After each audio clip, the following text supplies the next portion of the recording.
em dic Àngel, soc el responsable de peixateria i us explicaré com preparar un bon fumet.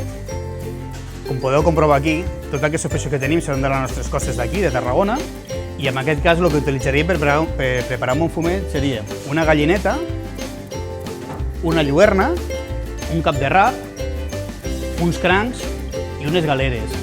El cranc i la galera ens aportarà que el líquid que desprèn sempre li dona un toc diferent i un toc pujat al fumet i ens donarà una qualitat extra.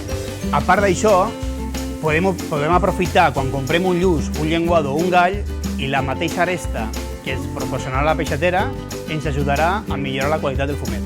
Amb aquests consells que us he donat, us puc assegurar que us quedarà un fumet molt, molt bo.